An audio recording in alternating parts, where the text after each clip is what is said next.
was an Unspoiled Network podcast. This is Spoil Me, covering Hexed, Book 2 in the Iron Druid Chronicles, chapters 11, 12, and 13. In these chapters, well, the fight against the Bacchantes doesn't go as well as we had all hoped, mostly because Laksha really abides by the letter of her agreements. And then there's a weird scene where Atticus has to tell Morrigan that she needs to learn how to make friends. Welcome to Spoil Me.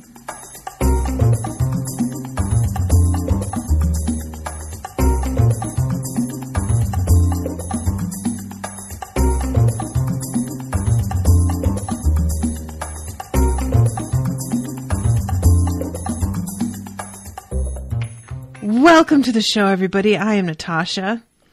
So up till this point in all of the Iron Druid episodes, it was about 5 chapters per episode. It was almost always like 10 pages per chapter. And this time, 50 pages was only 3 chapters. This is different length here. So, hey guys, says Aaron. Yeah, I want to thank Susan Hayes, who is the sponsor of this episode, for coming through with this one, because I don't think I've covered any of the Iron Druid since, like 3 weeks ago at this point? It's been a little while. So yeah, I had almost like forgotten that I had started it, to be honest, except for when I was talking about it during a cocktail hour recently for patrons. And there is a lot left to cover in that book. So let's get started with chapter 11, because it starts off with Laksha getting greeted by Gran at the airport. And she's got this like amazing sari with these like draped, and Gran like runs up to her and is like, "Hi!" and hugs her and knocks a bunch of the shawls and whatnot askew, and just in general makes a really like awkward scene, and doesn't even realize that she's being super awkward until she sort of backs up and realizes that Laksha has no idea what that just was. And she she starts apologizing, and then by then it's Laksha's just like, "Well, I mean, I understand embracing, but I just saw you last week."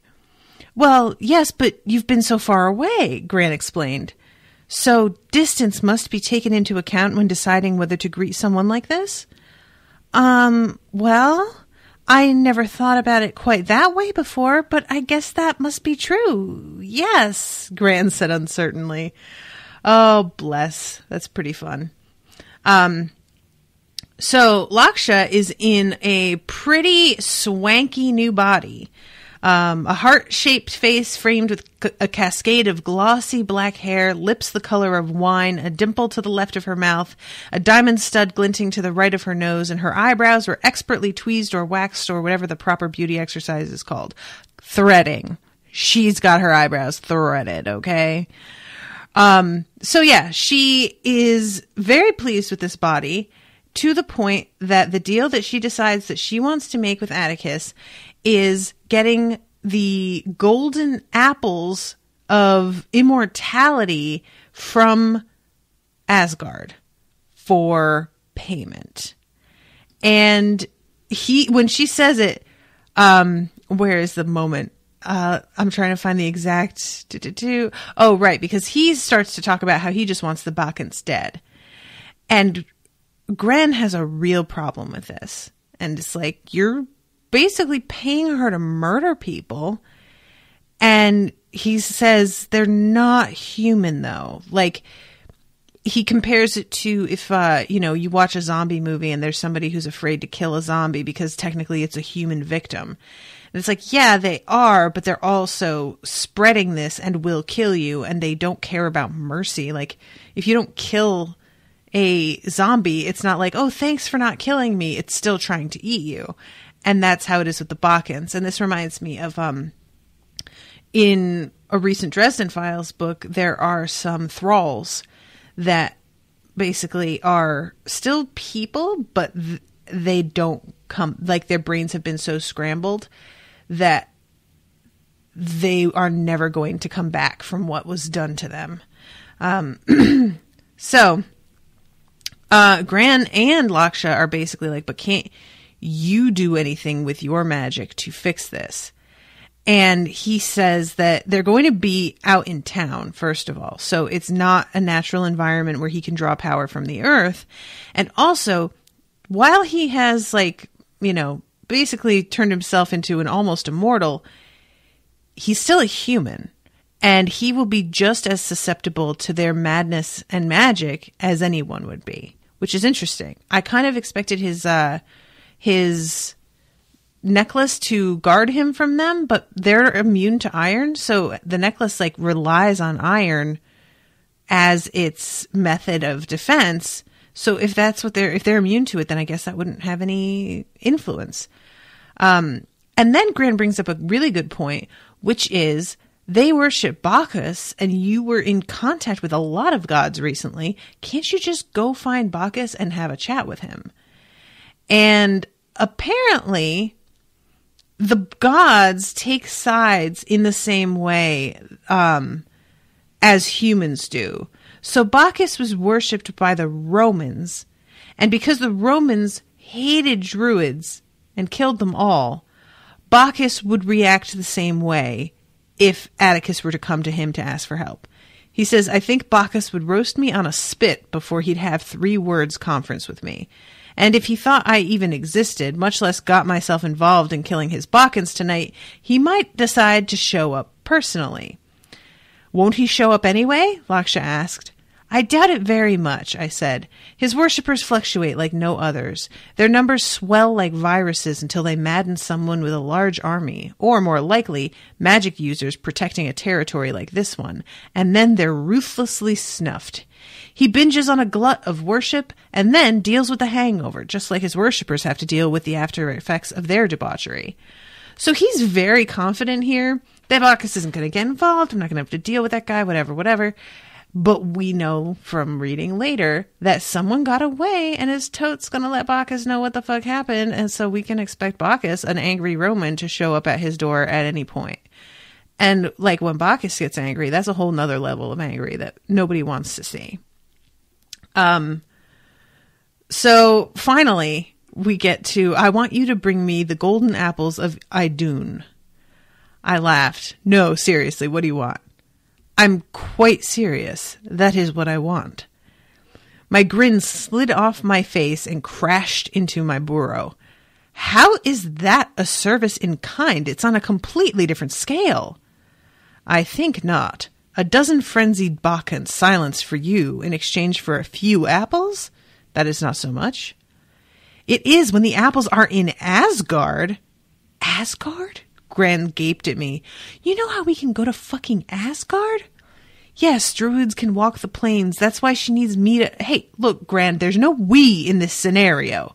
And he kind of like realizes as he's saying this that maybe he should make that real clear.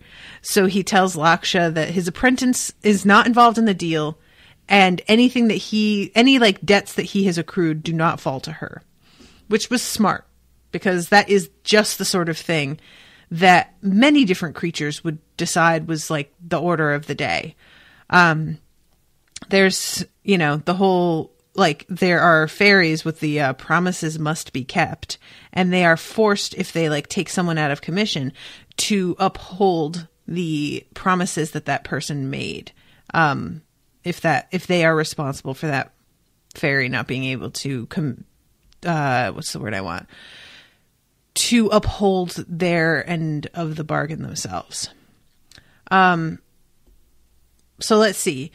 You can kill these Bacchans with little fear of reprisal from Bacchus, but I cannot steal the golden apples of Idunn without certain reprisal from every member of the Norse pantheon. It's not just Idunn who'd be after me. It's Freyja, it's Odin and his damn ravens, it's Mr. Tall, Blonde, and Lightning himself. So this is when we have Laksha asking if they know what Baba Yaga calls Thor. He calls him that muscle-cocked goat fucker, which gets the attention of some people in the room because she's laughing hysterically at her own kind of joke. It doesn't even really count as a joke, does it? And she's also like really beautiful and dressed really dramatically. And of course, everybody turns to look at her and she's just like, oh, hi. Yeah, we were just talking about goat fucking. No big deal. I'm just like, Laksha. I really enjoy her a lot. Like, I think Laksha might be my favorite character in these books other than like Coyote.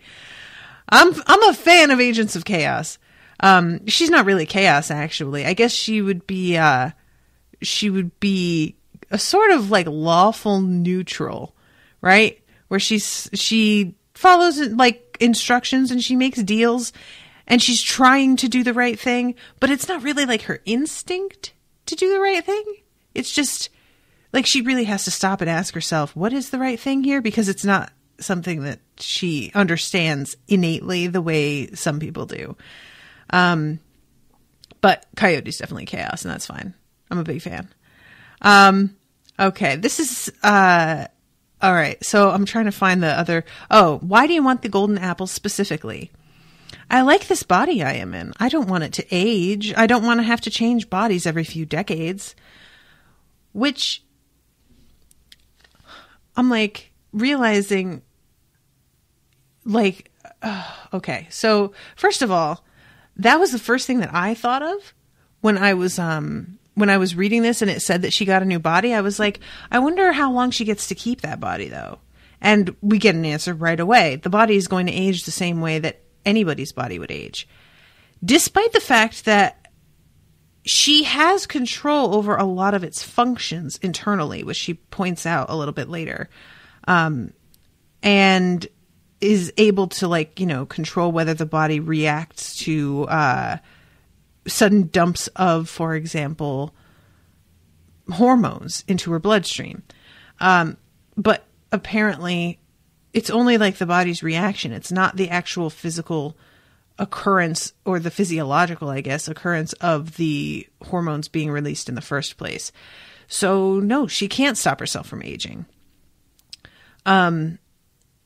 And he is really loath to get these apples for her and suggests to her a beer that he can get from somebody within his own, you know, pantheon that he worships that would guarantee her immortality. But the thing is, she knows that that ale and the immortality, which he makes himself, are both things that she would have to continue to drink in order to sustain her immortality. And it's unacceptable to her that her immortality would be dependent on someone else. It would be dependent on that god, or it would be dependent on Atticus. And she doesn't like that, which I have to admit makes a ton of sense. And I think I would feel the same way. And the apple tree, I don't think that she has to continue to eat it, but she is going to try and plant the seeds from the apple that she gets in order to grow more. And she first Atticus tries to be like, oh, come on, you couldn't grow that tree here. This is totally different soil. And she's like, give me a fucking break. It's a magic tree. It'll grow in whatever soil because it's magic. And he's like, fuck, that's true. And he considers, because this is, in his eyes, such an unreasonable ask, he considers just leaving. Because to him, this is Melina's fight. And I like this moment. If her coven couldn't hack it, then Leif could tear them apart, or Magnuson would sick his boys on them once they screwed enough of his clients. I hadn't lived for 2,100 years by volunteering to take point in every magical scrap in my neighborhood. Besides, I had an apprentice to protect and teach now. Gran and I could go anywhere and set up shop under a new identity, leaving these covens and other creatures to claw at one another for the privilege of drawing comfortable consulting salaries and living in glass towers. I almost did it. My leg twitched and my shoulders tensed. But there was the dead land around Tony Cabin to resurrect. First of all, I really need to say that I wish this author had picked a better name than Tony Cabin. I hate that it's named Tony Cabin. It couldn't have been like Bear Cabin, or if you're going to have a dude's name, have it be like Williams Cabin. Tony Cabin? Why? I hate it. I hated it from the first moment, but I kind of let it go because I didn't think Tony Cabin would continue to come up all the time. But it has, and it's ridiculous, and I can't take it seriously. It would take care of itself in another 1,000 years or so, but healing it now would erase all traces of Angus Og's work in the world, and I couldn't let it lie when I'd been indirectly responsible for it happening. I know that I have just harped on this so much, but the fact that Atticus feels so much more responsible for the death of this patch of ground than he did for the deaths of people being attacked by a demon, which is also definitely, he is indirectly responsible for that, makes me crazy pants. It's such a disproportionate, like, those people don't get brought back to life. Nothing fixes them. Yes, I understand you feeling like you're going to like speed things up if you help heal the land, but it would heal on its own eventually. The people who died because of this demon are not going to be resurrected by anything. And it just, his priorities are fucked up, and I do not care for it. And his whole thing with like feeling bound to it, and that he's like, so it's really hard for me to like listen to it and take it seriously when actual people that were under direct threat, he was ready to just be like, well, what can you do?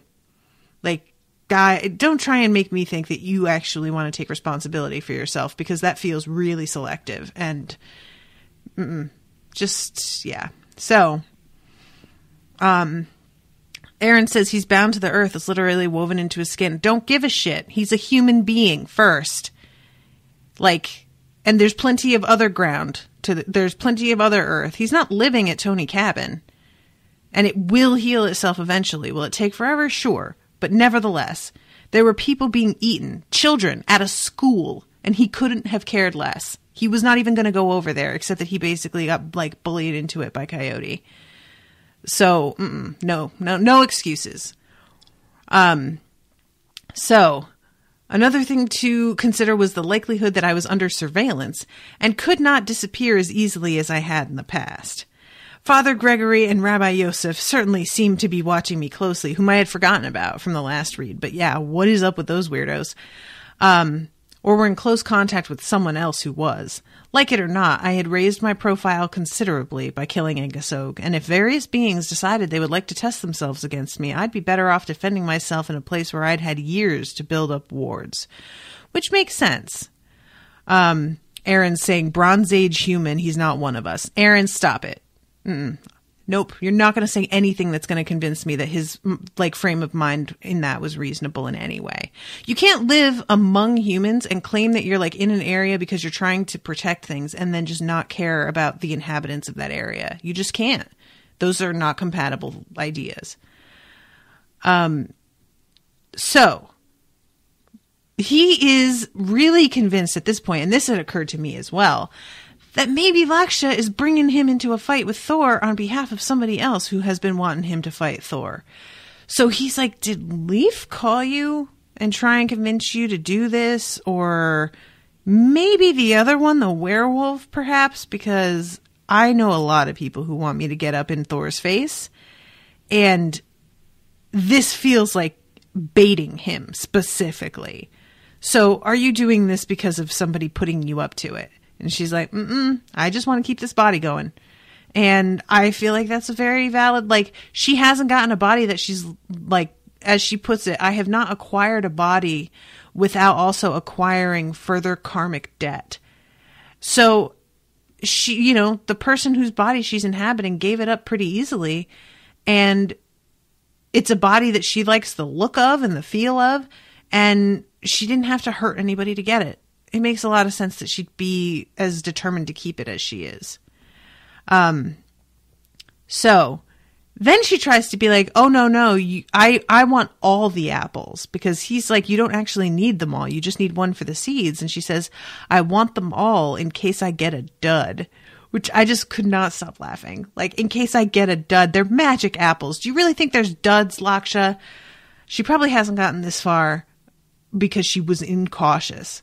So I respect the fact that she even considers the dud as like a potential possibility, but it was just such a weird thing to like, you know, that's like being like, well, you know, I want to walk through the gates of heaven, but I hope I don't walk through the wrong gate and wind up somewhere else. Like, that's not how this works. And he says, well, I want a chance of living through this if I'm going to consider it. If I steal one apple, I might be able to get away without anyone noticing, because the mythology says she keeps her apples in a basket and it's always full. But if I steal the whole lot, every single Norse god will be after me. And after you too, I might add. Be reasonable. One apple will suffice. How can I be assured the apple you bring me is Idunn's? Well, it'll be golden, for one thing, and after you take a bite of it, you should feel pretty fucking good if reports are to be believed. So she's finally like, okay, sure, I will give you 12 dead Bakkens in exchange for one of Idunn's golden apples. And I have to admit that my antenna went up when she continually repeated 12 dead Bakkens over and over again. But I didn't have a specific suspicion. I was just kind of like, yeah, what's that about though? Like, why do you keep saying it that way? And as it turns out, it's because if there are more than 12, oh well, I did my job. And he doesn't even really get mad at her. He's more like exasperated, like, oh my God, seriously. But like when she says our agreement was 12, he's kind of like, yeah, you're right though. Just, okay, that's true. And I should have known. And he just decides he's going to deal with it. So we get a little description of Scottsdale, which it turns out is like a really wealthy area, which I didn't know. I don't know much about like the layout of any states other than like Connecticut and Pennsylvania. That's about it. Even California, I probably would say I'd know better than the state that I currently live in Texas. And because of the fact that these are wealthy people with lots of free time who just like to party, they are prime targets for the Bakkens. They're just in the perfect position to be taken advantage of and wielded in this way. So he shows up. I love that there's a scene where he goes to buy some baseball bats at Target, and he's wearing his sword on his back. And I guess nobody noticed when he first walked in, but once he's like waiting to check out, they definitely notice and escort him from the premises after he's finished buying his baseball bats. And the taxi driver notices the two of them also, and it's just kind of like, so what's going on here? We told him we were martial arts experts in town for a convention, and he bought it. Said he was going to be a ninja once, but things didn't work out the way he planned. Yeah, no shit, buddy. So they show up at the club, which I forget exactly how they know that this is going to be the spot that they hit. But I think that's the part of, it was one of the results of the ritual that Melina did, I think. And these people are already in the throes of this madness. Like, there are people just fucking all over the place.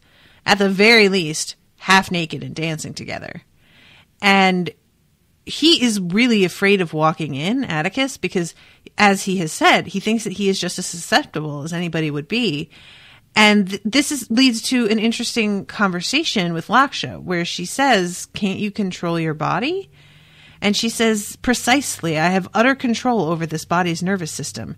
In a sense, I am outside of it. The input will arrive, these things called hormones and pheromones I have learned about, but I will refuse to allow the body to respond. It will not be aroused unless I wish it to be. That's all the Bakkens are using? Pheromones? I believe that is what they are doing, yes. Their magic targets the limbic system of the brain and a few people near them, and then these people's bodies, the expression is share the love, I believe, with others nearby, and it spreads until everyone in an area is a slave to their sexual desires. Alcohol reduces one's resistance, weakens inhibitions, makes it all happen faster. Then they feed on the pheromones and the energy of the group, drink them in, and become impossibly strong by it. So this is actually really good timing that I'm reading this now, because I have just gotten I read the first book in the Sookie Stackhouse series for the book club last month, and I really enjoyed it. So I have kept reading, and it got me in the mood to revisit True Blood, which is a show with its big ups and downs. And Owen had never seen True Blood, so we've started to watch together, and he's kind of hooked on it now. He was like, this is the best trash. I'm like, I know, right? And season 2, there is a Maenad.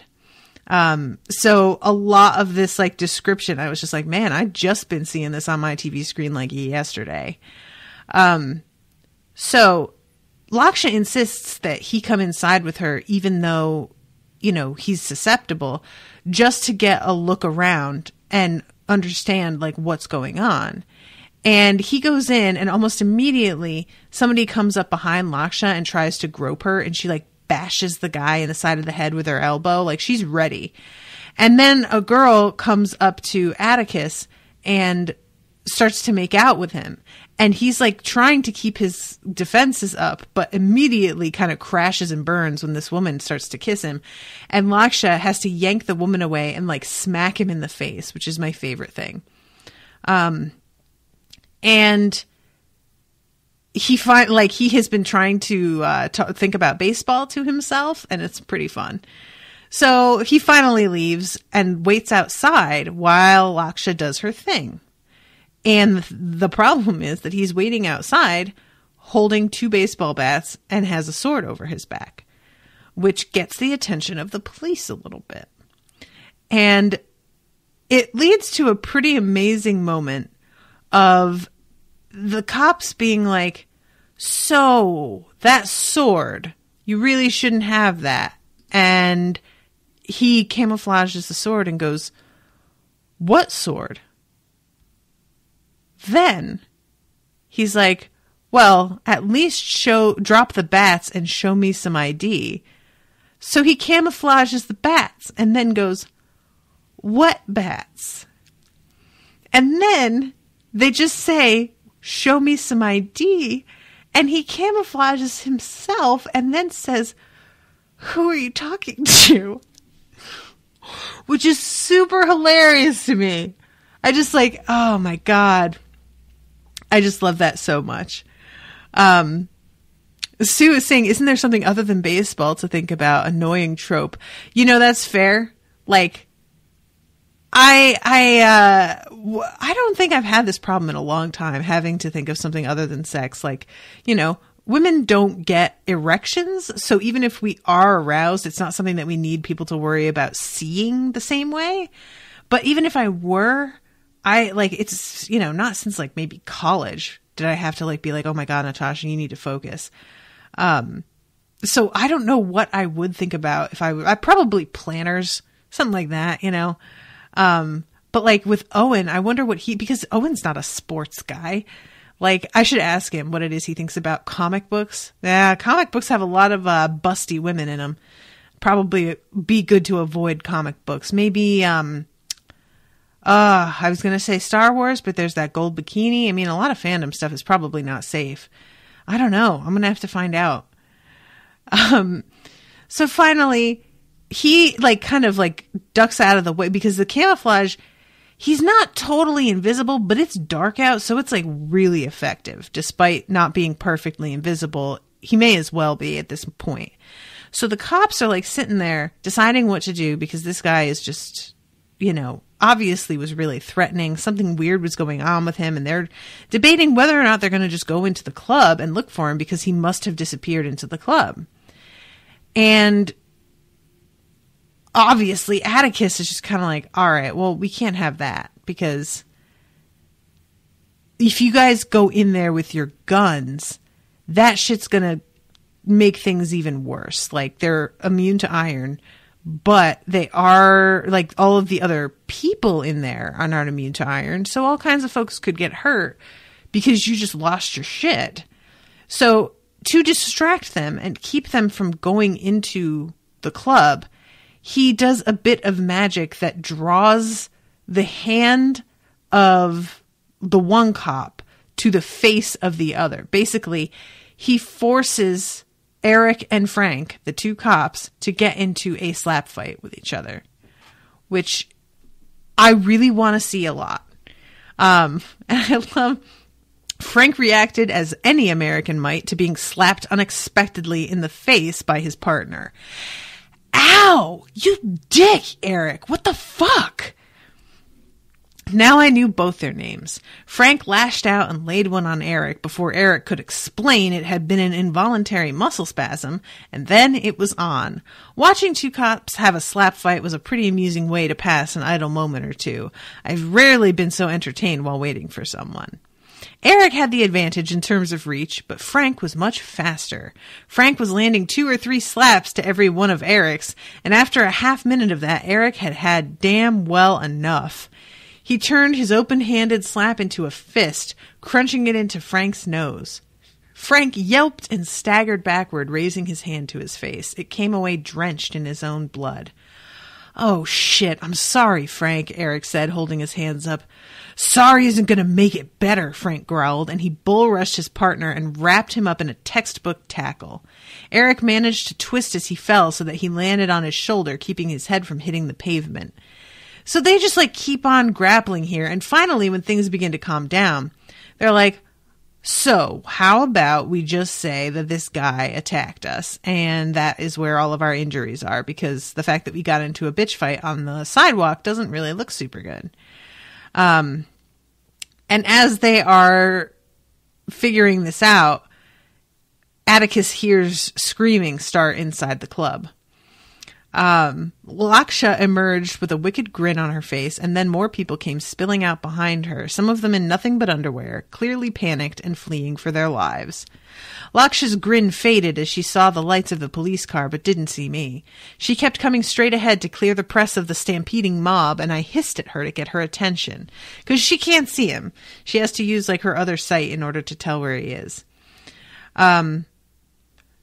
So I killed 12 Bacchantes as we agreed, she said pleasantly. Is that why these people are panicking? Partially, but mostly it's because there are 3 more in there, and they're tearing people in half. Oh, geez, tearing people in half. Well, why didn't you kill them too? I asked.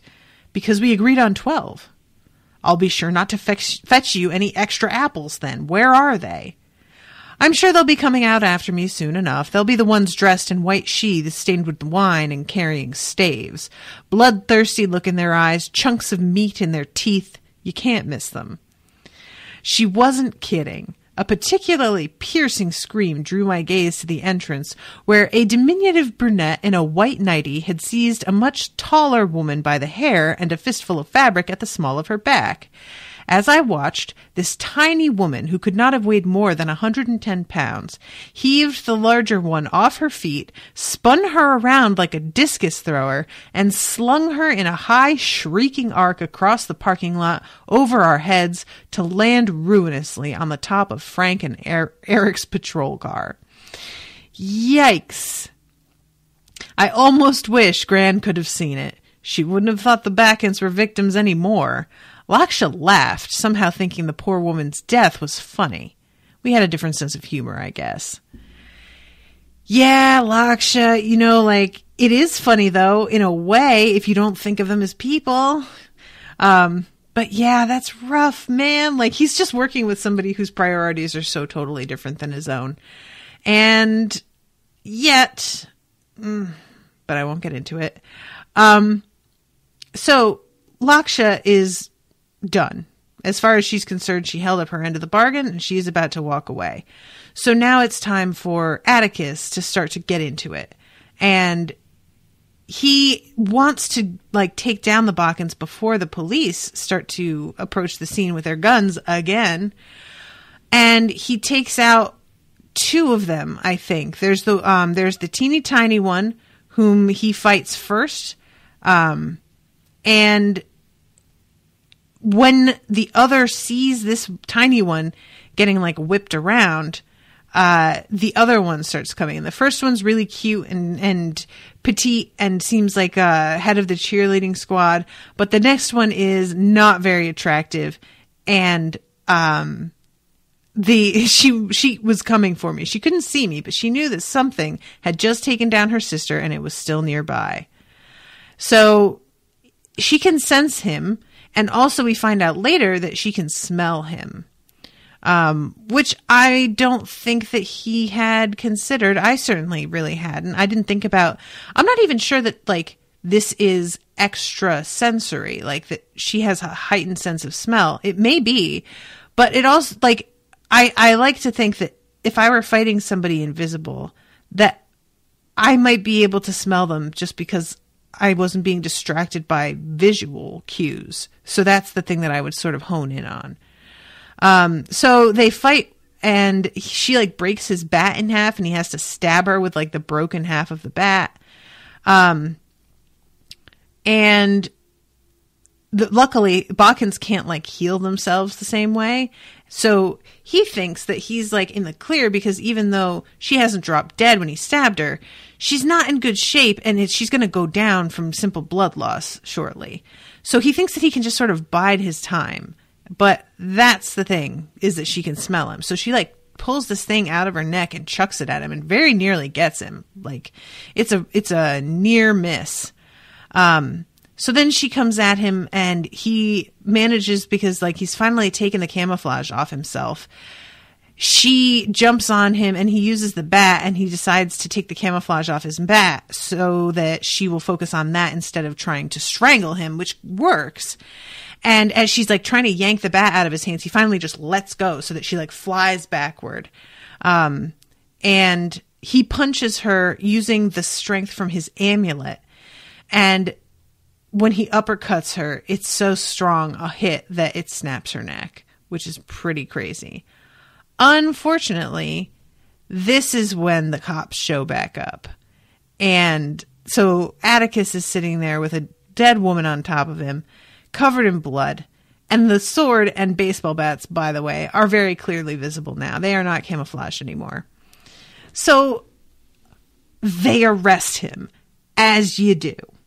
But they start to realize that despite the fact that they've got Atticus in custody, shit is still going off in that club real bad. So they realize like, oh, maybe this guy isn't the main event, even though we totally thought he was. And Atticus tries to warn both of them to use their batons instead of bringing their guns in there.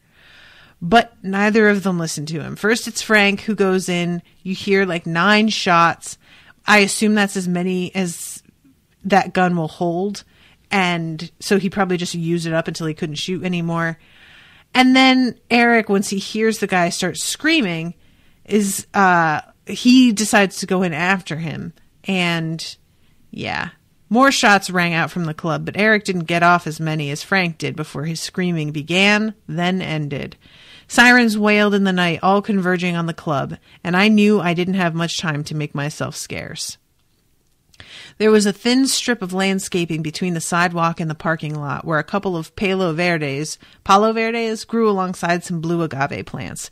As soon as I reached it, I drew power to dampen the throbbing pain in my fingers and start knitting the bones back together. Then I cast camouflage again and started to recharge my bear charm. The handcuffs were next. So he manages to like get them broken apart so he can at least have range of motion left. They're still around his wrists. So they're still a little ominous when people run into him, like he's got broken handcuffs on his wrists. But so as he is getting his shit together because he's going to try and take off, I think, he looks around, Laksha's gone, and he thinks that she's probably just straight up gotten back in a taxi and heading back to the airport. But then another Bakken comes out of the club.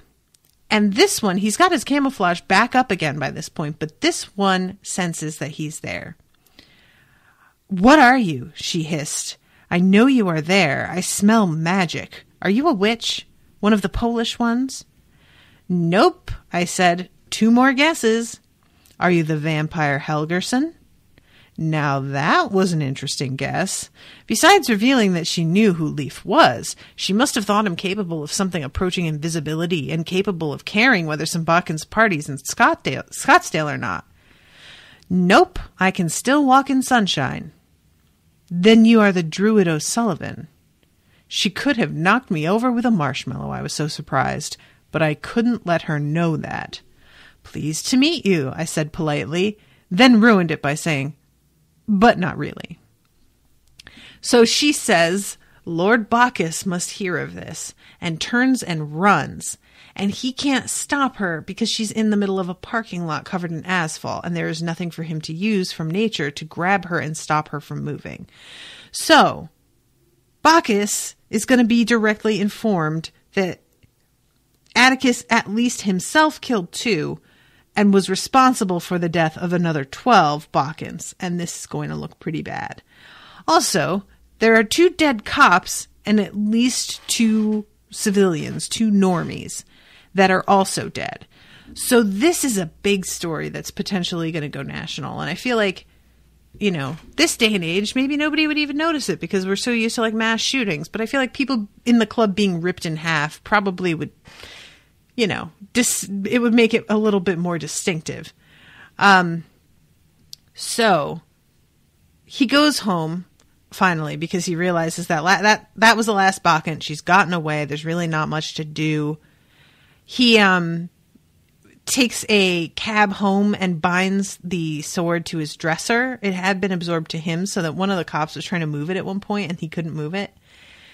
And then he gets an iron elemental to come eat away at the cuffs on his wrists, which I have to admit, the fact that he like breezes over that, I want to know a lot more about how that works, please.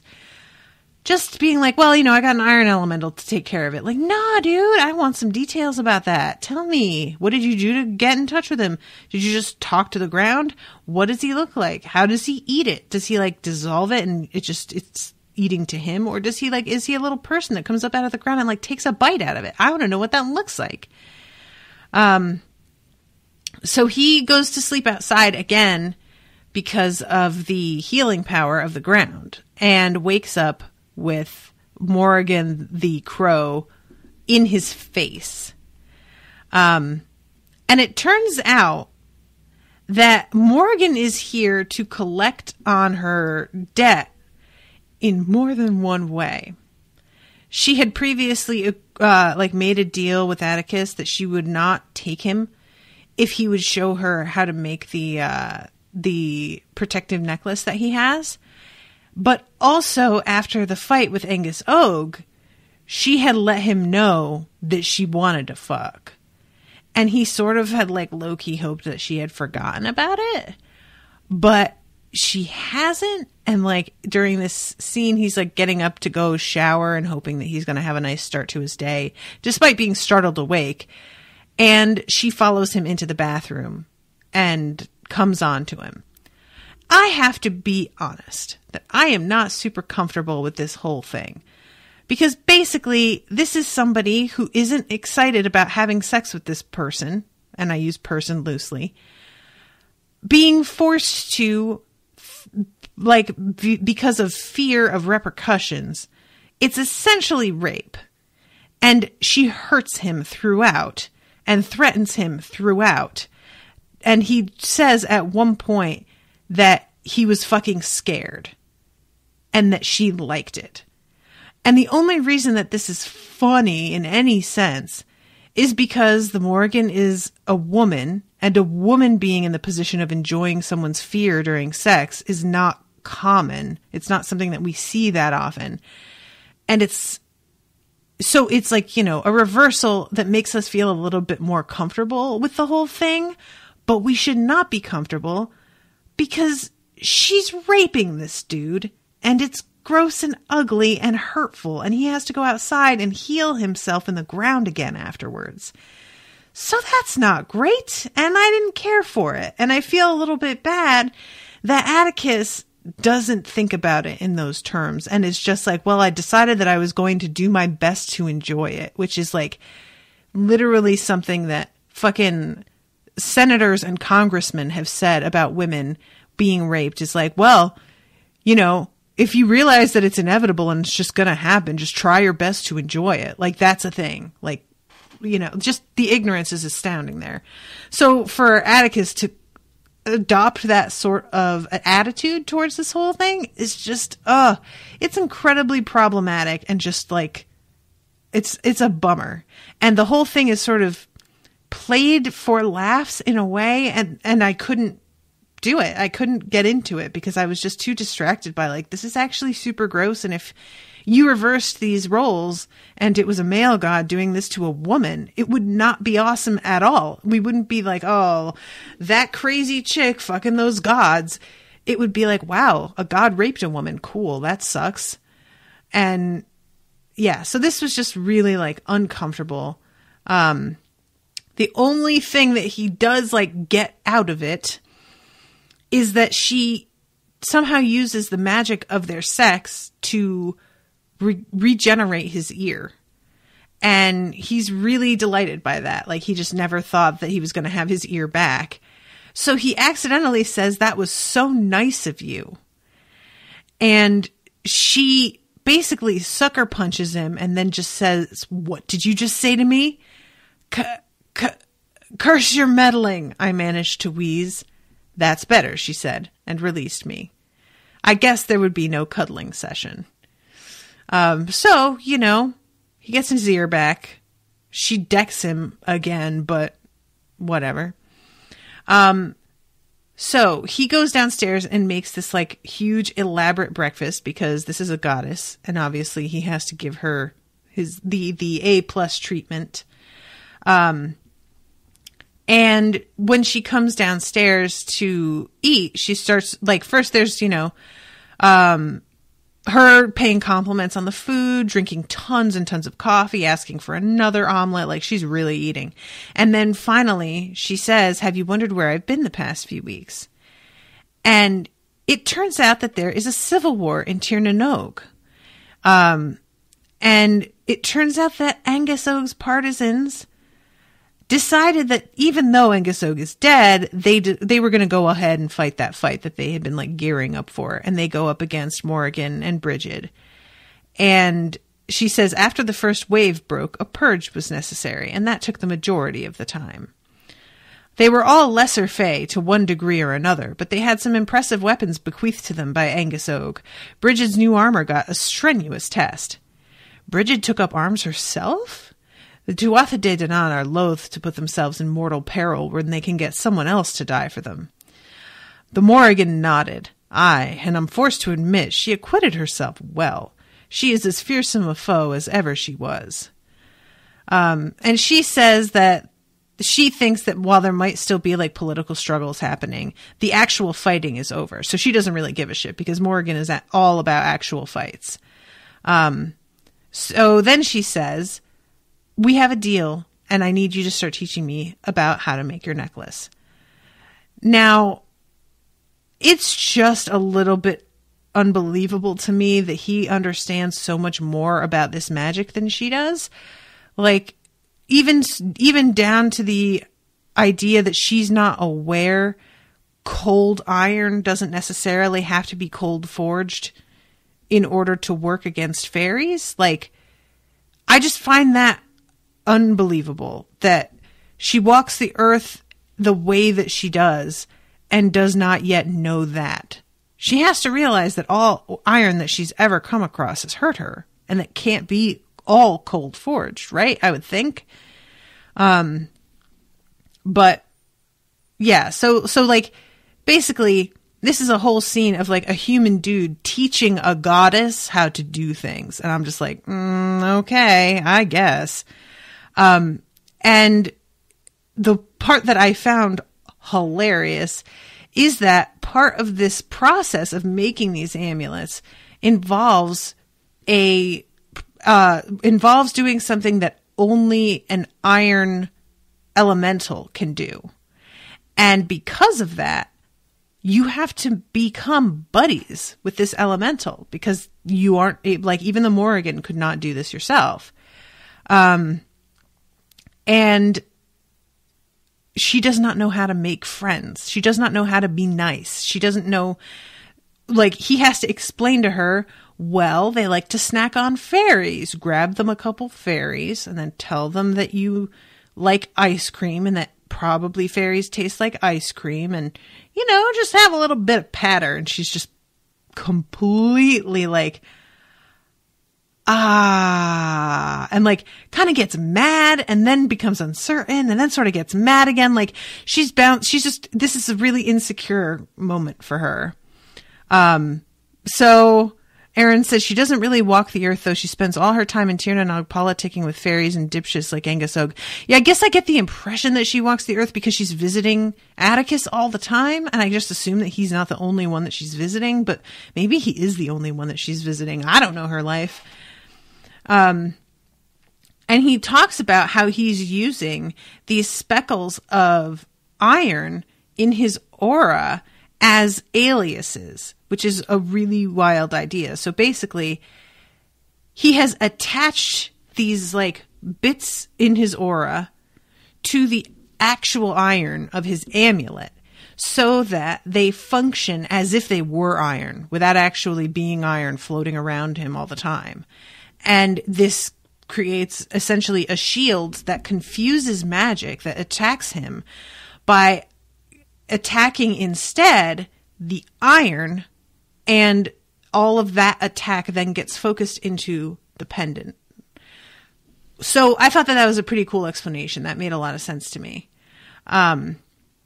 So yeah, you have to be scrupulous about making a good scatter pattern so there aren't any holes in your coverage for a spell to get through, and be so thorough that whole body hexes cannot distinguish you from the iron. And then he tells her about the spell that was thrown at him a couple days ago that burnt one of the witches to cinders, but he just got a burn from his amulet on his neck. And she's really blown away by not only the fact that he came up with this kind of idea, but that it worked so well that she didn't even get any sort of like premonition that he was going to die, which it's still a question whether or not, since she has agreed that she won't take him, that she would get a premonition anymore. But we're going to function with the assumption that she still would. It's just that she would get called over to him and then she wouldn't take him. But yeah, so the fact that he was so completely protected is really amazing to her.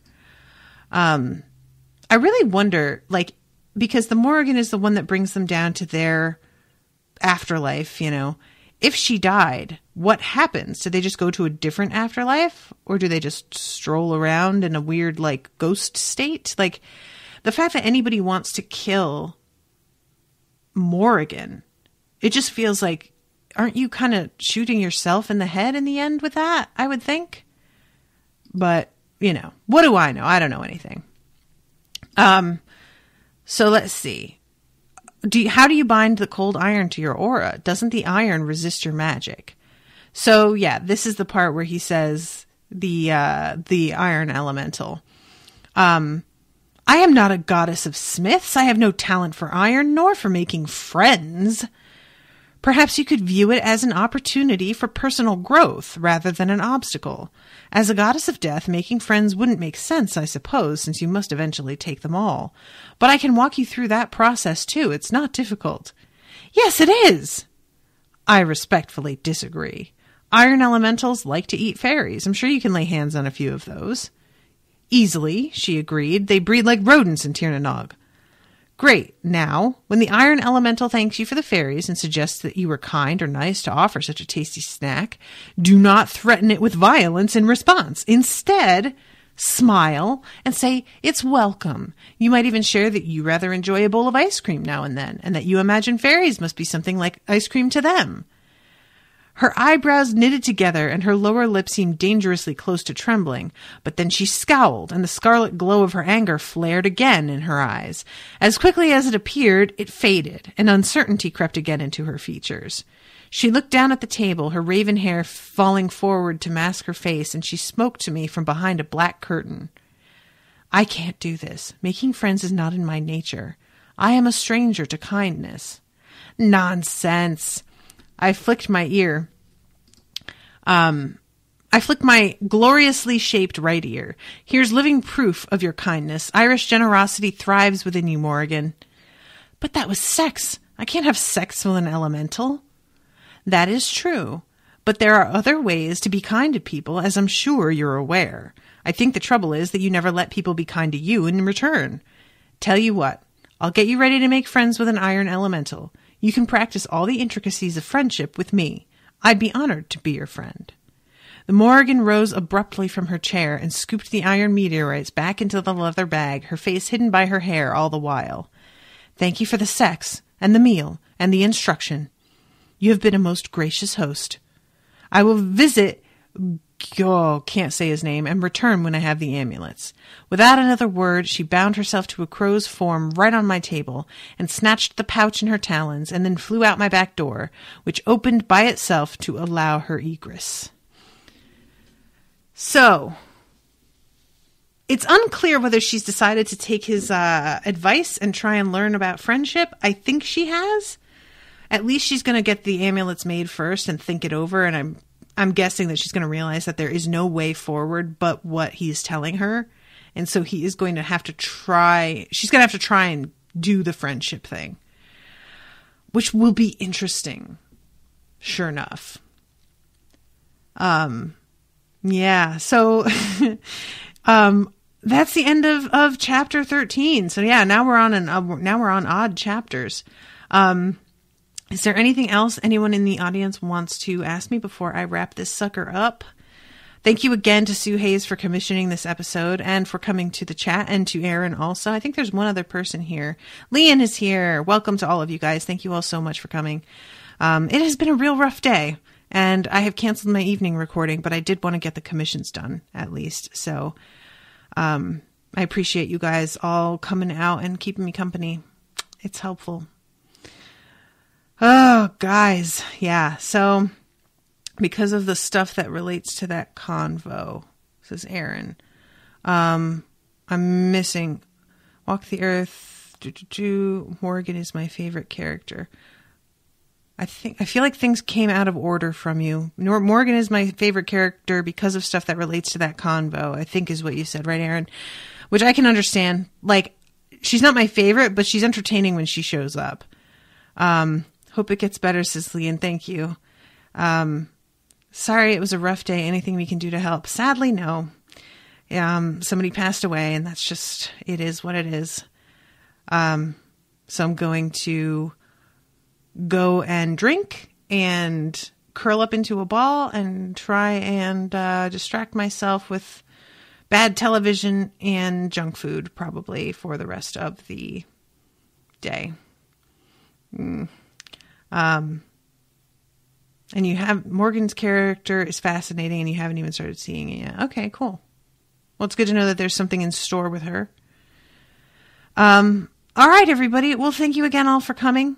And hopefully I will be seeing you all soon with a new episode. And until then, toodaloo, motherfuckers.